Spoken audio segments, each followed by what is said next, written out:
God. What a grinder couple days that was, man. Whew. Fish have been pretty skimpy the past couple days. It's pretty frustrating when you got paying customers on the boat. Holy. Yesterday was a long grind. Had 12 fish on, I think. I lost every one of them. Missed. It was so frustrating.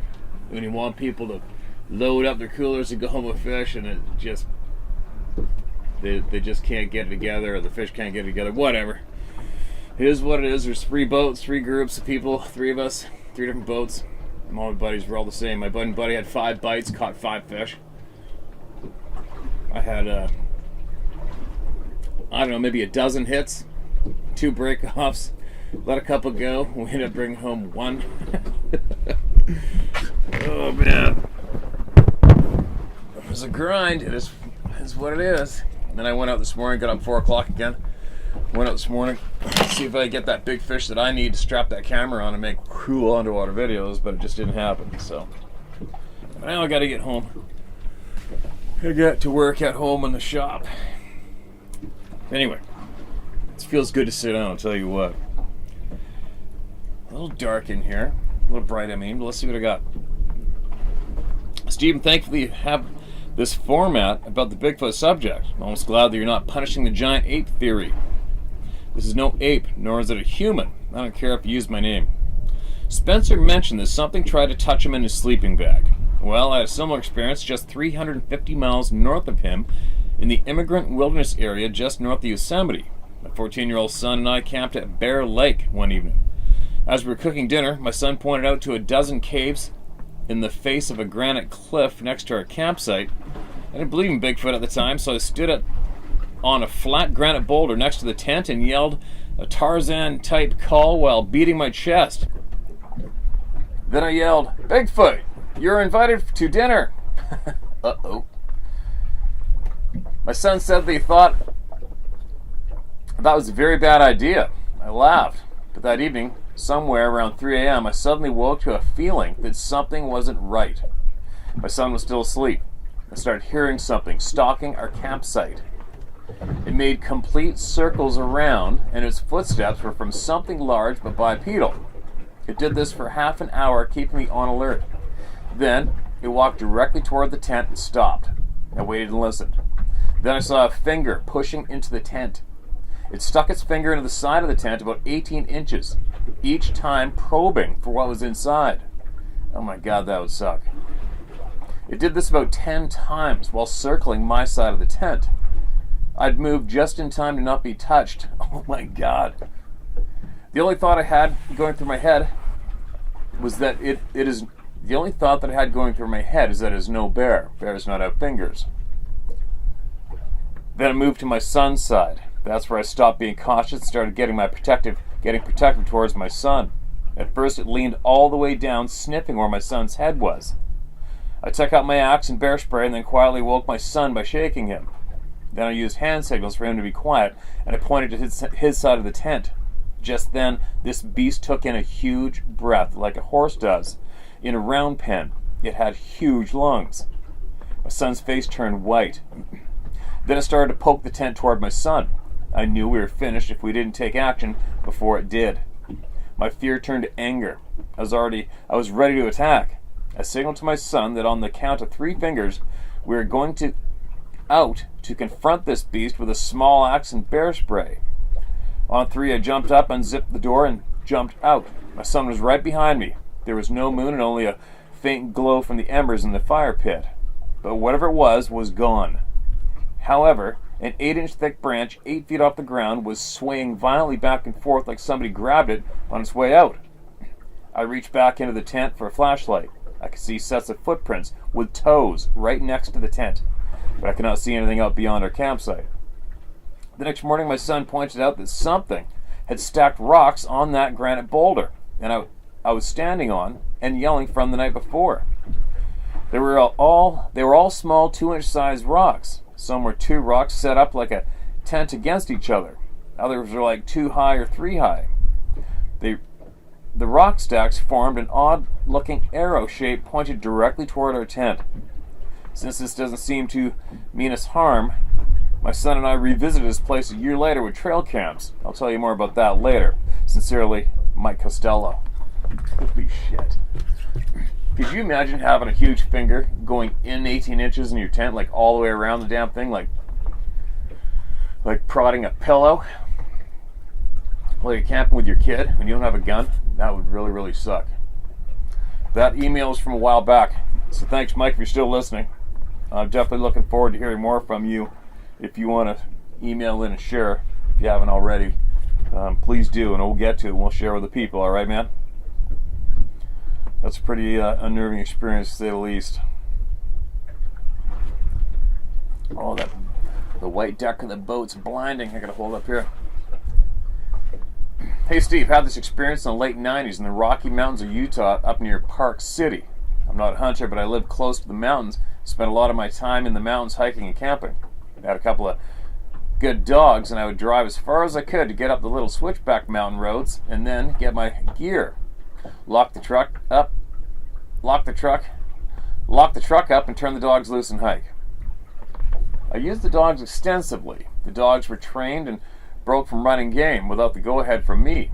They'd hunt, but I used them to give me a heads up on what may be up the trail or in the bushes.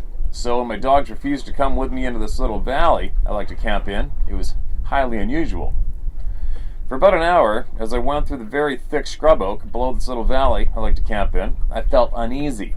The dogs kept scenting and hard staring ahead and behind and acted like something was up. They wouldn't give me a clear signal or direction.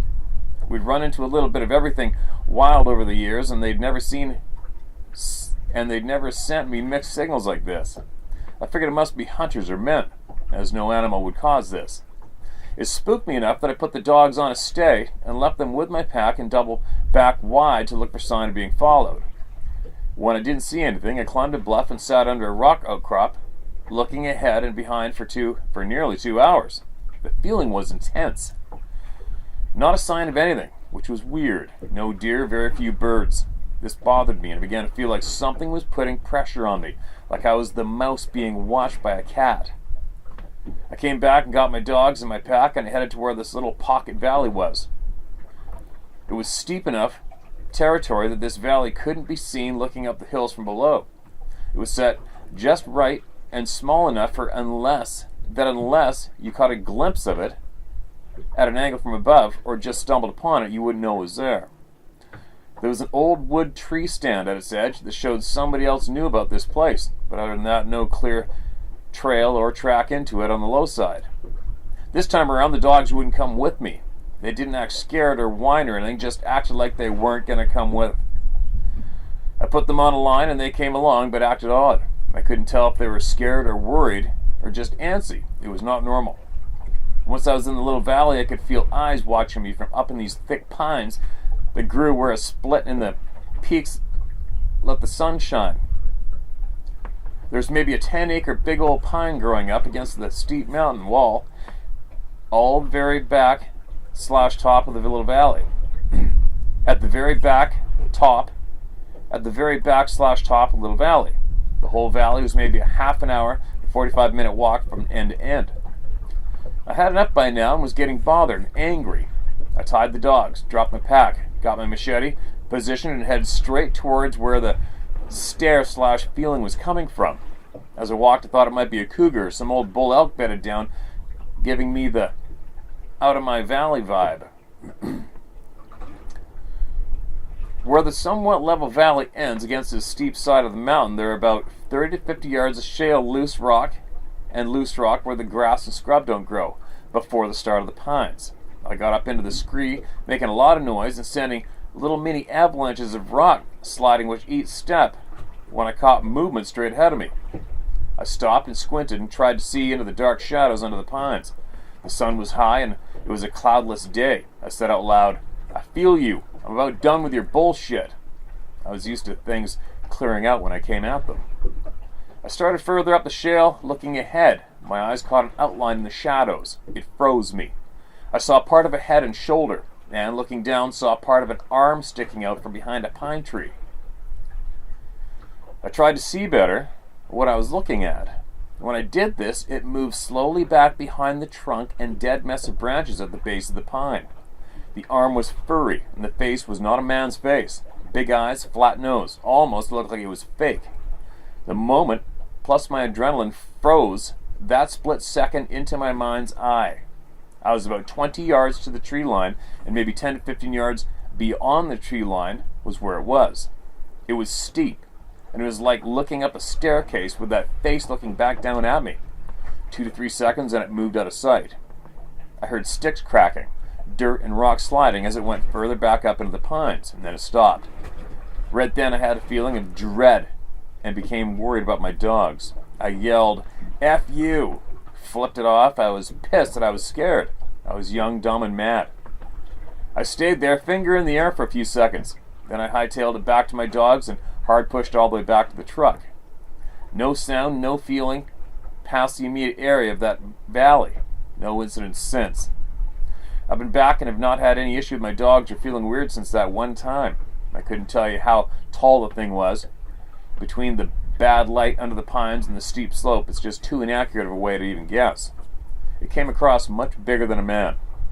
I will still go into the little valley, but I won't bother going up into those pines. I'm a fighter. I was fighting competitively when this happened, and I felt like I was the baddest mofo around. Seeing that thing seemed like a female to me, and having it freeze me up and scare me changed how I saw the world. Changed how I look at God and life. Changed what I'd taken for granted as being true. It set me on a different, more humble path.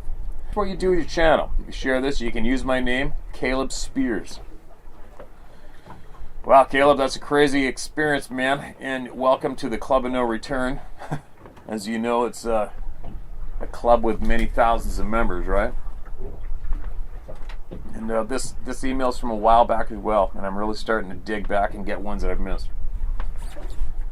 It's too bad you didn't give us a little bit of a more detailed description of that face that you saw. It would have been interesting to hear. But just the fact that you saw an arm and everything else is basically probably enough for most of us that are members of the Club of No Return, right? But anyway, I'm actually slowly drifting back towards where I have to go to tap the boat. I'm in the middle of Barkley Sound. The Alberni Inlet is actually not too far away from me, and I'm getting blown in. I'm facing the open Pacific that way, and I'm getting blown back, slowly drifting in the middle of the inlet towards where I gotta go. But I got time, and I'm not drifting in any rocks. I'm a ways away from shore, so I'm safe, so I can keep sharing some more. There's so many people out there looking for answers, man.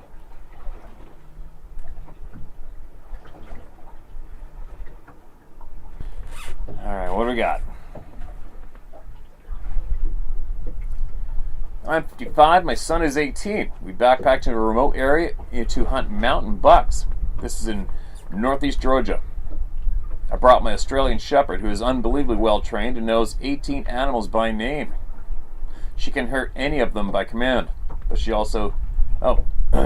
she can hurt any of them by command, but she also knows humans and basically ignores them.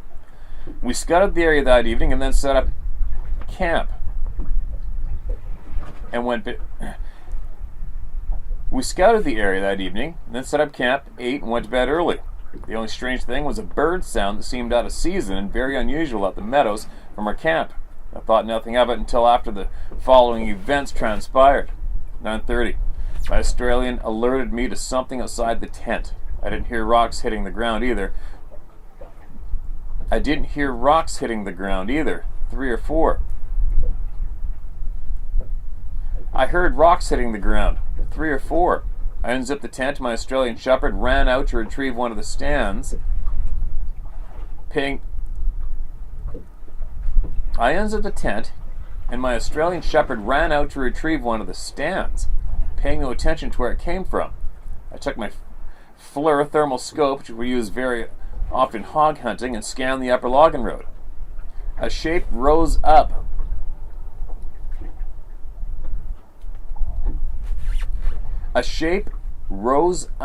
Very distinct to my thermal. I told my son to get out of his sleeping bag and load his .45-70 rifle. He was zipped in tight, but finally wiggled out As we exited the tent, I saw the figures slide back out of sight on the logging road above us. My son asked what we were going to do, and to his dismay, I said, "We're going to find out what this is."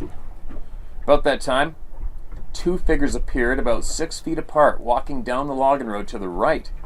They were not hurrying or in a panic, and there was no sign of a backpack or anything on their backs. They were very clear and very distinct in my thermal scope. My son and I headed down the logging road we were on, which would intersect at about 80 yards. Before we got to the other road, I tripped and fell. When I stood up, I looked through my thermal scope, which was on the red mode. All I could see was two round, fuzzy objects, which was very, very unusual. I ran up to the upper road where the figures were walking, and there was nothing inside. Everything vanished in an instant. We were back to the tent and settled in again. The only thing that I ate was before daylight. The only thing that I noticed was before daylight a very strong odor. It was no skunk and no bear, more like rotten horse manure smell. After hunting that morning, we went to the trail above our tent and noticed where 3 stones had been pried out of the road. They're about as big as both of your hands together. My son went down the hill and found the stones. One blew out of the ground, one was leaning on a log, and the other was nearby. Oh my God.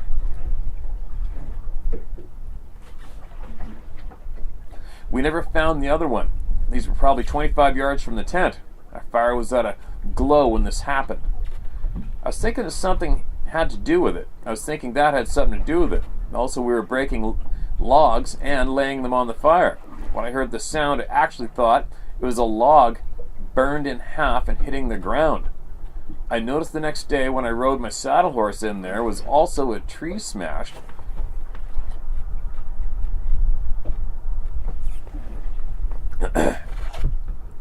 With one of the rocks so hard that it looked as if it had been hit with a sledgehammer. I have pictures of all this.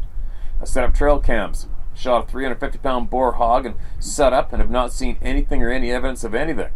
I've seen no footprints. When checking the hog, I did hear a tree knock up the hill. Riding my horse often to scout the area, I've heard another tree knock, and that was weird, and some very weird whistle sounds. Other than that, nothing else. It's just what I saw. I don't tell about it or put it on YouTube. I don't talk about it or put it on YouTube. I just thought I would tell it to you because of all the other stories, and it is so fascinating. I don't know what to think of it, and I have not decided what it is. I guess I'm too old to be afraid of it. I really don't care if it kills me. My curiosity just gets the best of me. My son can't believe I go back there alone, but I, again, really don't care. One question is, do these things show up in the same place again very often? I hope this is not too long. Thanks. Thank you very much for your information. I love your channel. I hope I read that smooth, you guys. The hull, the bright sky in the hull, and the rays bouncing up are kind of screwing me up for seeing this screen and reading it that clear. I should probably stop doing this on the boat. It's not too cool. But do they show up in the same place often? I don't know, man. You know, from some of my First Nations friends back home, a few of these beings show up around the same time of year, seasonally. I know that firsthand from what those people have told me. I'm sure a lot of people will be able to answer that question in the comment section below as well. But I know, obviously there's some places that feel off and make people nervous every single time they go anywhere near there, and then there's other places that are just hot and cold throughout the seasons. There's no telling when, what, or how. But that's all I can tell you for certain from me anyway. But thanks for sending that in, man. Appreciate it. Appreciate your time sharing with all the people here through me, and I'll look forward to any more you want to share in the future. If something else happens, or if you learn something that might be of valuable help to the people, right?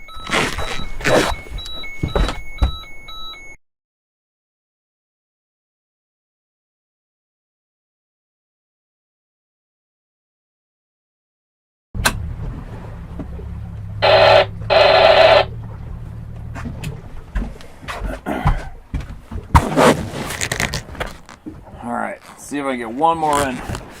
Get this video completed out here. Man, that is bright. Shit. Here's another one. First time I was 12 and our family traveled a lot. We were staying in the Washington Mountains, Wenatchee National Forest, doing our after-supper chores, taking the dishes to the river to wash. My sister and I chit-chatting. I happened to look up and something was watching us while I was walking away. It was gray in color. Not solid gray either, but a bit white. At first it didn't dawn on me. Then my sister and I ran back to the campsite, scared, and we left the dishes at the river. We told our mom. She laughed about it. You guys are just seeing things. But later said, I believe you girls. I know I didn't sleep well, thinking it's out there. I told the story to others. Some said it was a bear or a mountain man. Whatever, we saw what we saw, and it was Bigfoot. Much later, we had to go into town for some supplies. Mom and her boyfriend hid some stuff in the woods and covered with the tarps. We had unsuspected car trouble that left us in town and Wenatchee for a while. When we were able to make it back to camp, we went to get the stuff left behind. It had been looked through. TV had a broken screen. The screen itself, everything else was okay. And some other stuff scattered around the area. We didn't stay long after that. Thank you, Steve, for telling great stories. Sincerely, Mel. Wow, that's crazy. I wonder how many kids have seen these things when they're young, told the parents, got shrugged off, and that's where it ended, eh? Crazy. Welcome to the club of no return at the young age of 12 years old. Steve, well, it finally happened. I'm finally writing you. I've been subscribed to your channel for around 1.5 years now, and I remember when you first started to dive into the subject. I was so excited to see someone who didn't give a damn. It's just great to hear an honest opinion from someone who's had as much wilderness time as you, as well as someone willing to put theirs and other stories out into the public. For that I say thank you, sir. And you are very welcome, and thank you for what looks like you're about to do the same. My name is Nick, and I'm a veteran from East Tennessee who has seen quite an interesting side of our military. Just to put it in perspective, as others have done, I held a very high security clearance with the numerous compartments. I've gone through a full-scope polygraph and have seen everything from underways on a submarine to the mountains of Afghanistan. I've worked with special forces and intelligence agencies. If you ever grab a beer sometime, maybe I can tell you some crazy military stories, but I digress. I say that to say this. I've been a trusted and productive member of society. What I write to you now, though, happened 2 weeks before I left for boot camp. One of my best friends and I went camping in December of 2005 in a vast wilderness area somewhere around the Tennessee/North Carolina/Georgia borders. I'll purposely leave that vague. I was leaving for boot camp in 2 weeks, and he was going a couple months later. This was a trip just for us. It was a bro trip where we could go deep into the woods and be away from everything before our lives drastically changed. We were camping along a river situated between 2 mountains, many miles from any town or other trails. It was around midnight when it happened. As we were talking next to the fire about what our futures looked like, we heard an incredible splash in the river around 30-40 feet from us. It sounded like an enormous animal jumped several feet off the rocks into the water, and then we heard it splashing the 20 to 30 feet across the river toward us. We both stood up as close to the fire as possible and stared into the black abyss. It was distinctly 2 legs moving through the water, just a splash, as an Olympic heavyweight wrestler was crossing the river. And then it stopped right at the bank. I've never been so scared in my life. We were too scared to speak or even to look at each other at that point, just staring into the abyss beyond the firelight. I honestly don't know how much time elapsed. It felt like an hour, but in reality it was probably 5 or 10 minutes. Nothing happened. Total silence. Only the crackling of wood on the fire. All the while I kept expecting to see something or someone come running into the light. After it seemed like eternity, we heard it start walking, the whole time remaining just beyond the blackness of our firelight. It felt like it was within 20 feet or so of us, just remaining out of sight intentionally. We heard an obvious left, right walking pattern. It sounded like a freaking dude walking in the woods. This is at the end of December, and there were all sorts of leaf litter and sticks on the ground. You could obviously hear every step. It continued right past our campsite and up the mountain on our side. We listened, not saying a single word, until several minutes after the last walking sounds. We couldn't wrap our brains around what just happened. We stayed up talking for a few hours trying to make sense of it, and at first light we packed up camp and started hightailing it out of there. In hindsight, I do wish we checked out the riverbank for tracks the next morning. We just wanted to get the hell out of there, though. We attempted to rationalize it, but always circled back to the same damn thing. We were in the middle of nowhere. They came down one very steep mountain without any lights, jumped into a river that was probably 4 feet deep, splashed across, not swimming, and waited on the bank, which felt like a threat assessment to us both, and then walked next to us just beyond sight and up the next steep mountain, once again without any lights. I've heard a lot of animals in my lifetime, and I've had some hair-raising situations in the past, and this was different, though. We're still really good friends to this day, and every once in a while we still will bring up that night, and we just as perplexed today as it when it happened 14 years ago. I've had a couple other strange things happen in the woods. Moving black blotching thing came barreling down a hill, but I'll save that for another day. Thank you again for what you do, Nick. That scared the shit out of me. From what you described, I wouldn't want to go through that myself. Being in your tent in the middle of nowhere, which I have been a lot. Crazy, man. It's endless. Endless.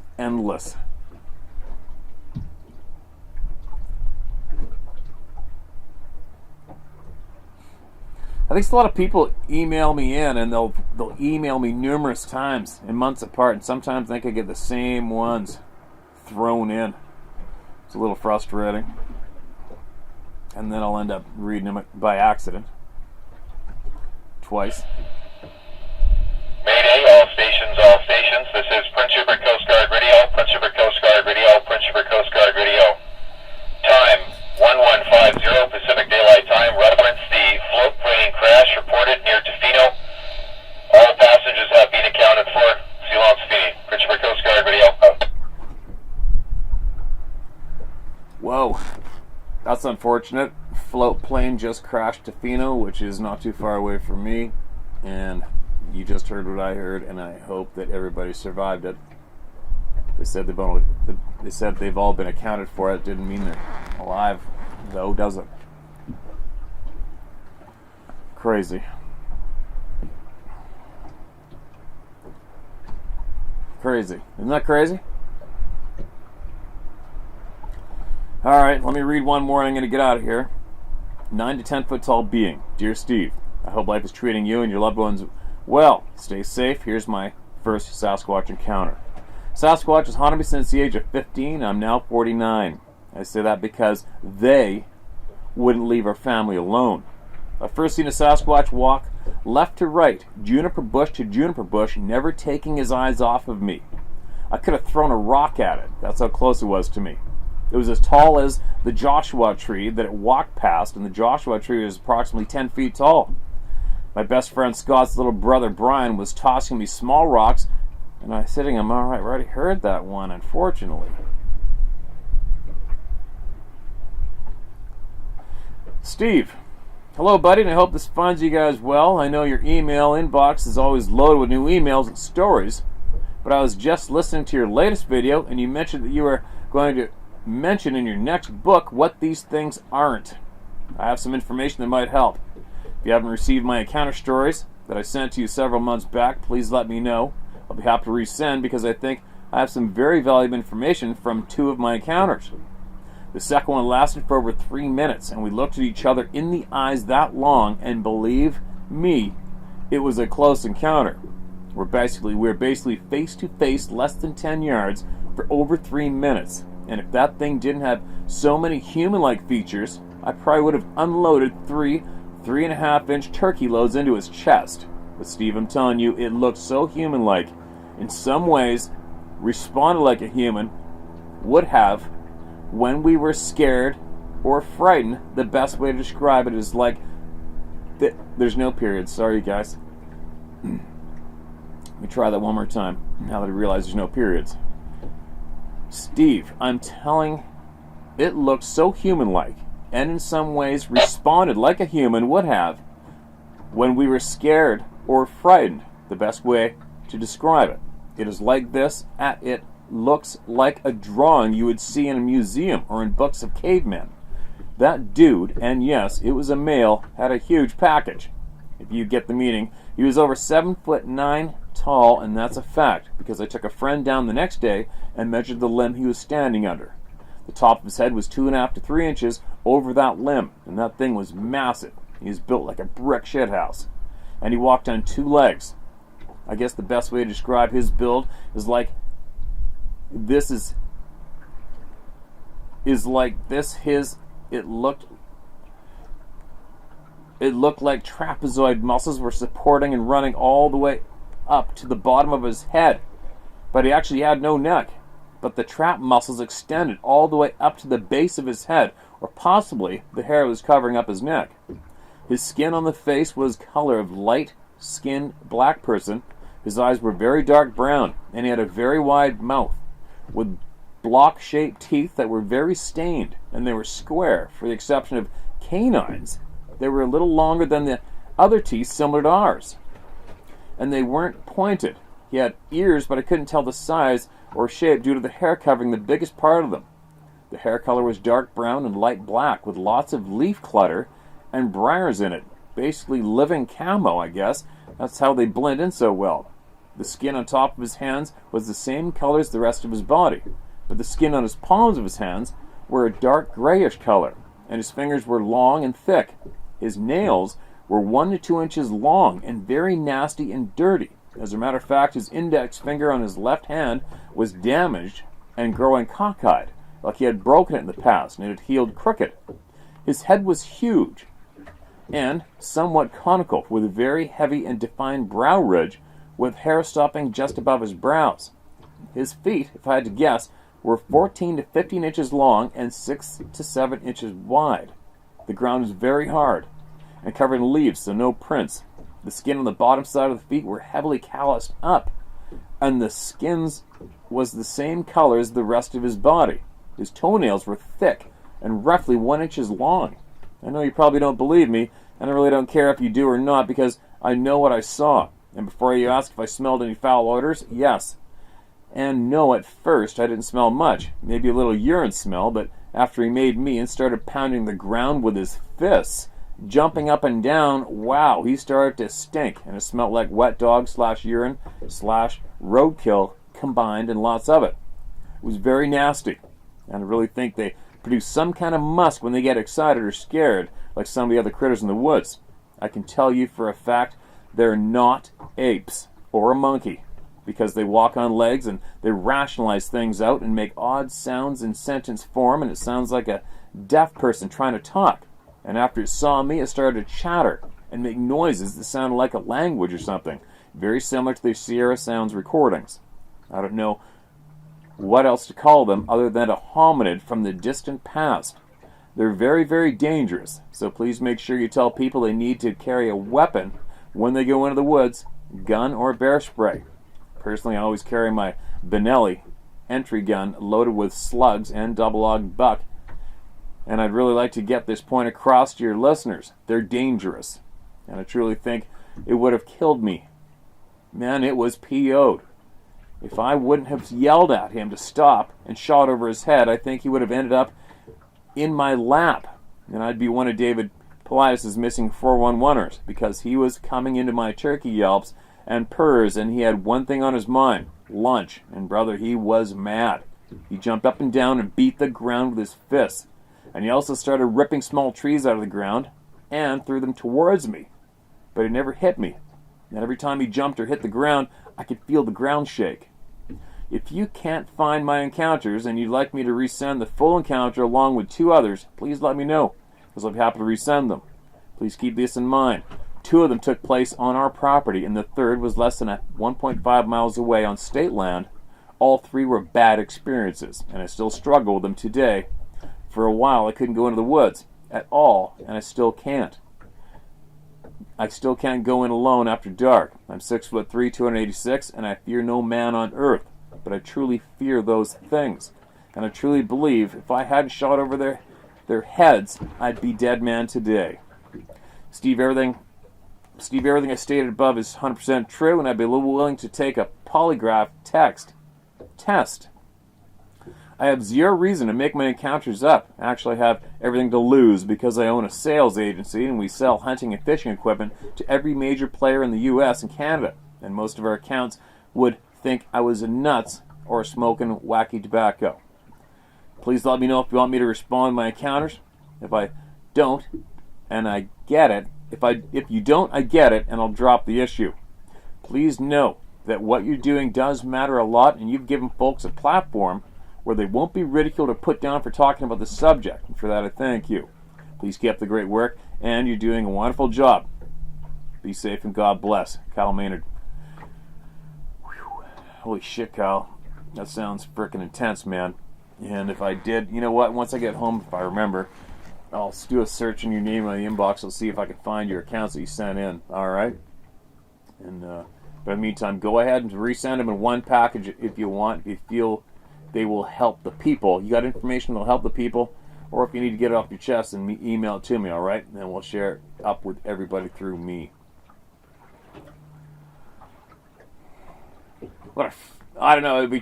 I'm trying to picture, I'm putting myself in your shoes in that experience. I don't know what I would have done. I've been one.